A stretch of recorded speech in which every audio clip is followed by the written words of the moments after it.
Hello and welcome to Backstage Pass here at the Detroit Lakes Community and Cultural Center at the Historic Holmes Theater. I am Kesley Myrie, and today I'm joined by two very special guests who are part of one of our summer performances that are coming up this summer, and they are actually doing a Patsy Cline sort of tribute show. So I have with me Cassandra Wise and Tony Ray, and they're going to fill us in on the upcoming performance that we have coming on Thursday, June 18th here at the Historic Holmes Theater. So first of all, I don't know who wants to field this question, but tell me a little bit about what the audience can expect when they come to the show. I think they can expect authentic Patsy Cline music done the way she did it, you know, in the same style and with a lot of heart, because our band feels the music.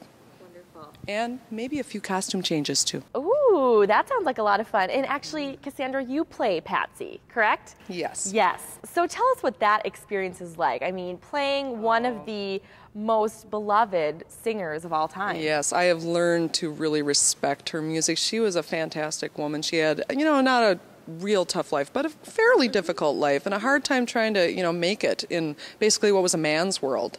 So yeah, I've fallen in love with her music all over again. My mom sang it to me when I was 5 years old, and here I am at, you know, a little older than that now, and, you know, loving it all over again. Wonderful. So it's timeless. And you told me before the show that singing Patsy Cline has not always been your niche. You started out in a little bit different genre of music. Indeed, AC/DC, Heart, you know, you name it. A little Pat Benatar. I was all over the place. I think I found my niche, though, finally. Great. Well, I'm looking forward to seeing this show. I'm sure you'll do a wonderful job playing Patsy. Thank you.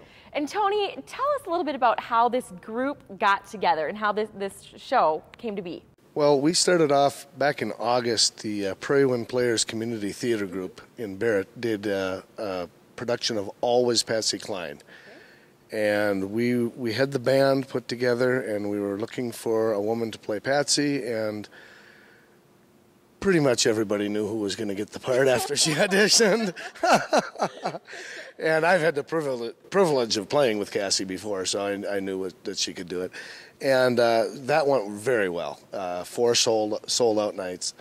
And then we started getting offers to do concerts, and it's like, well, sure, why not? Right. And I know you've had some sold-out shows in the past, and it's been a great year for you guys. We've been drawing very well, and it's always fun to do, and we really hope we get a good crowd here at the Holmes Theater. Wonderful. And you mentioned that people can come and expect to hear some authentic Patsy Cline music.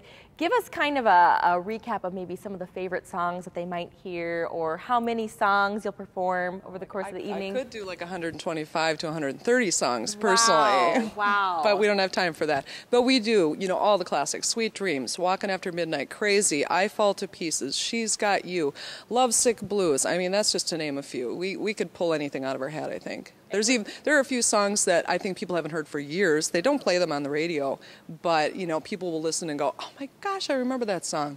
And what's your favorite? I'm sure that's a hard question. Oh, no, You've that's got to actually, have a favorite. That's easy. A Poor Man's Roses, which was one of her personal favorite songs, too. In fact, she insisted on having it as the B-side to Walking After Midnight because she wasn't really pleased with Walking After Midnight at first. You know, she thought that it was a little too pop, you know, back in that day. But yeah, so her personal favorite was A Poor Man's Roses or A Rich Man's Gold. And that's mine, too. And now, how did you go about learning about Patsy and really trying to become her as part of this show? The internet! Googling. I did so much Googling before, yes. From May until probably, you know, July before the play, I Googled, and I know a lot about Patsy Cline now. I know that she likes fried chicken, Dr. Pepper. Yeah, she was a wonderful housewife when she wasn't performing. Oh, I know so many things. So you've really embraced playing Patsy. Yep, I know some naughty things too, but I'm not going to say those. Not on cable. Wonderful. Well, check it out. We've got Cassie playing Patsy, and we'll have Tony as part of the band. And it sounds like things are just really going great for your group, Cassie and the Bobs. And what's your next goal? What's next after this show, or what do you think's going to happen? We have some other shows coming up in the summertime, but we're always looking for more, and these theater jobs are so much fun, and we're looking to expand and maybe expand our base and travel a little more. Wonderful. Sounds great. Well, come on down, check it out, get your tickets at our box office. Our number is 218-844-SHOW, or you can buy them online at www.dlccc.org. And right now we've got a sneak peek of what you can expect when you come to the show. And without further ado, here is Cassie and the Bobs with a tribute to Patsy Cline. Thank you for watching Backstage Pass. Making every spot in town, starting out early, coming home late. Every night with a brand new date, I'm on a honky-tonk merry-go-round. So, yeah, now, baby, baby, let's go tonight, together, you and me. Baby, baby, when you hold me tight, ooh-wee, what you do to me, the big black hands on the cloud, tell me that it's time to ride. Crazy, I am crazy for feeling so lonely. I am crazy, crazy for feeling so blue.